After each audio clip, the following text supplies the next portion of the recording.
I was literally just about to ask, like, how do you like come to that point where you do kind of figure out to respect certain silent, like people when they're silent? And I think you've just taken the words out of my mouth there. So no, but in terms of like your father, and I think it's perhaps just one example of many within the community, which is there's obviously the experiences they've gone through are severely traumatic, Mm. and perhaps that's why they also choose to be so silent, because they Yeah. don't necessarily want to relive that.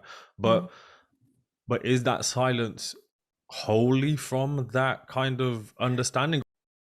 I think the silence is very complicated. I think that, look, it was it was a generation where there was no post-traumatic stress counseling. I don't think they would even have the language to say what that was. And I think a lot of that generation had migrated once across a border, and then they migrated again to Britain. And, when they came in the 50s and 60s, um, life was really hard. And uh, you can't look back. If you're looking back, you can't make a life. And they had to look forward. They had to, you know, get jobs, fight against racism, fight for equal pay.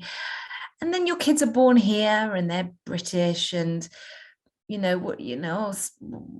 do you have that conversation? But I also think that, a lot of the partition was a terrible thing, because there were no good guys and bad guys. Everybody did terrible things to each other.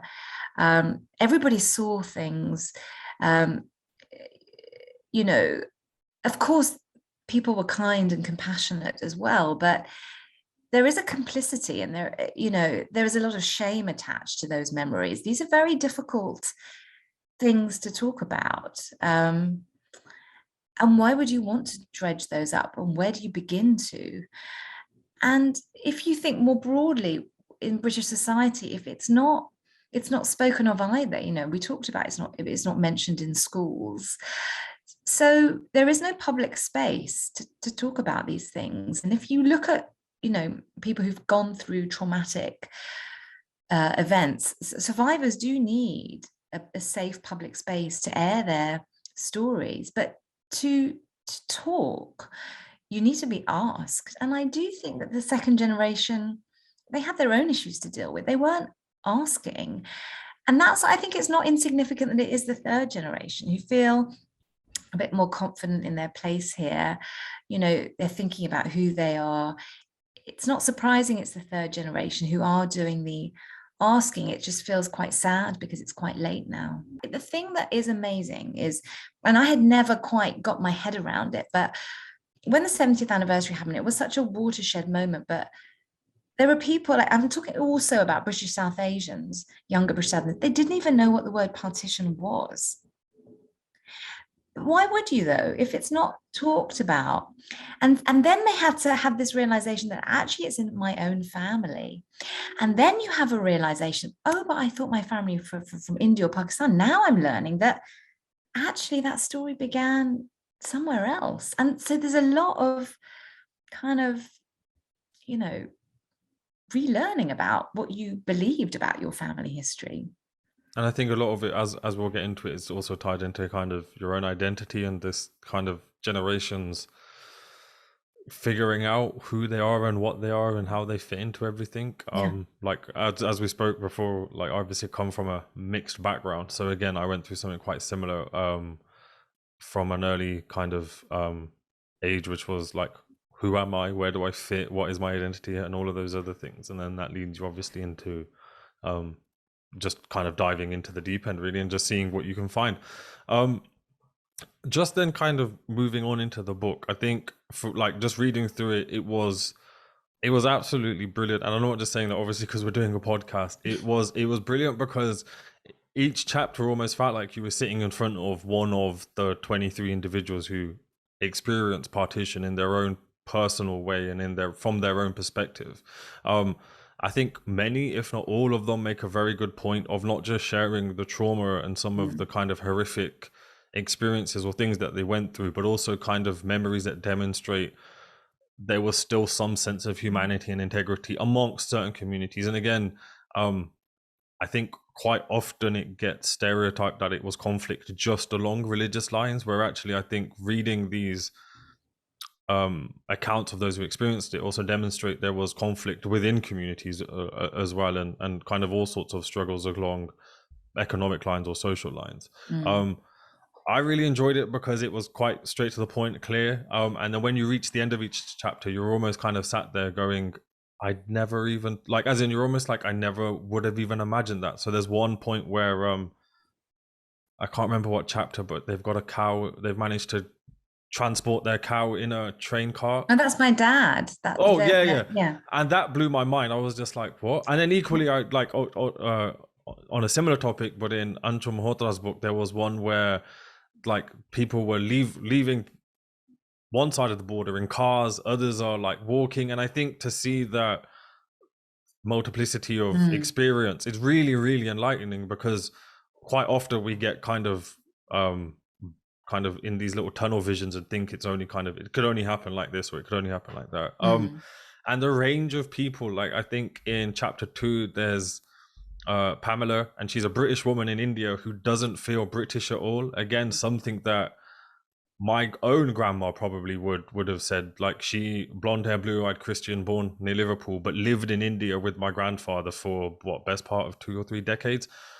Essentially became Bengali by all standards, knew the language, the cuisine, the dress, everything. So again, certain kind of parallels there. Then in chapter 3, I found it quite interesting because you had Mr. Banerjee saying he wanted to hurt the British and didn't agree with Gandhi's non-violence. And again, to see this difference.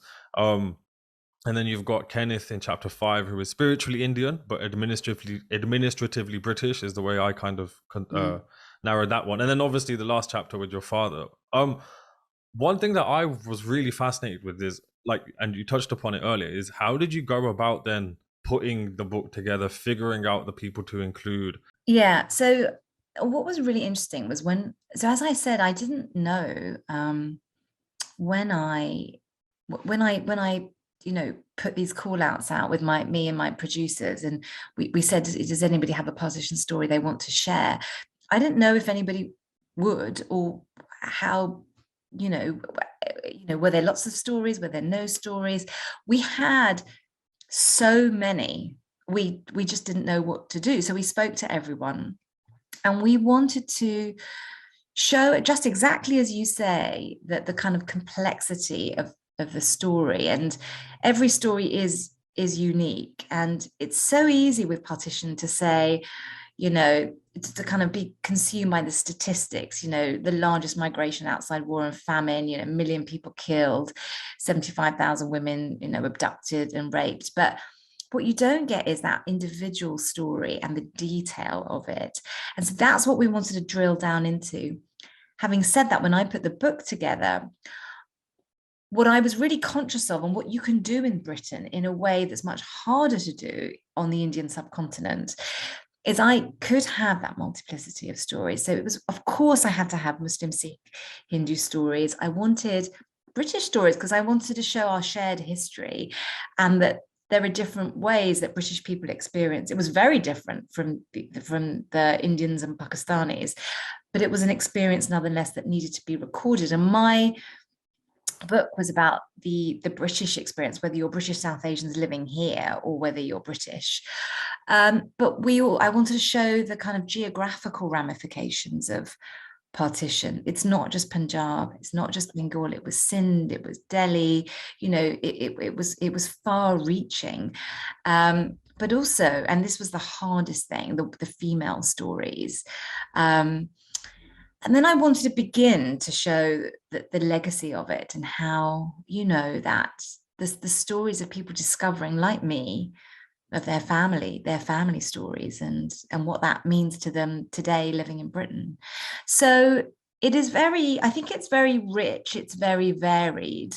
And I just wanted to show that you can't stereotype a particular person from a particular area, but as well give voices to lots of different people as well. No, and I definitely think you've done it. I think if anyone listening who hasn't read the book, they should read the book.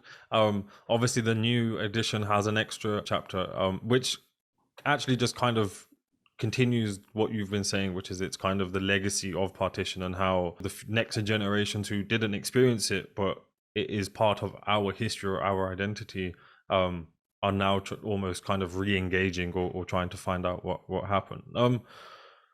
How did then doing all of these interviews and recording these stories impact you? It's pretty full on. And I talked to kind of fellow oral historians like Anshul, who you've had on, and Sparsh. It's very full on and it's very heavy. And I think that it's completely changed my life, because you're so moved by these stories, but also you see that what happened in the past is never the past, it's there. And even when people tell you their stories and they're so old, they remember everything and they feel so much. But also you realize when you hear these stories, terrible things that people do to other people. But also you realize goodness as well. And that's what they wanted to share and talk about and remember all these years on as well. But it does, of course, you're human. It completely, it's completely shaped me. It also makes me think, when I see people walking around the street, I always think, oh, I'd love to ask them, I wonder what their story is, because I know that they'll have a story. But I think that not just about elderly South Asians, I think about it with a lot of people, because I think that, and that's a big thing about like elderly British South Asians. What people I think in Britain don't realize is that almost everyone has either an experience or a connection in some way to partition, and nobody ever really probably asked them, and nobody knows. And I don't know, I kind of want to know, but I don't go up to people in the street. But it's really changed the way that I see things, in a good way, but also a bad way because you realize what terrible things can happen, but you also see so clearly how the effects of that are so long lasting, even till some of my interviewees have died, even till the day they die, they don't forget. No, definitely. Yeah, I was just taking that in. So no, I think also at the same time, I wonder whether it's like it is a heavy job to do, but kind of the result of the work almost kind of helps to, I guess, make that journey a little bit easier, because there is obviously a lot of benefit which will arise from that. Yeah, and they love it too. I mean, they are happy that their stories are archived in the British Library and that people read them, because I think, I mean, they always say, why do you want to come and hear my little story? I'm not important. I'm not Nehru or Jinnah. Why do you want to hear? And then they tell you this most extraordinary story, and you just think, oh my gosh, people need to know your story. And I think just that people have asked, they validated it, that you say this is an important story. I think it means a lot, because it was often a very difficult experience. But again, I say it was for a lot. Everyone's experience is very different, but it shaped me, but it shaped them hugely for the rest of their lives. No, definitely. I wonder, did you ever get a chance to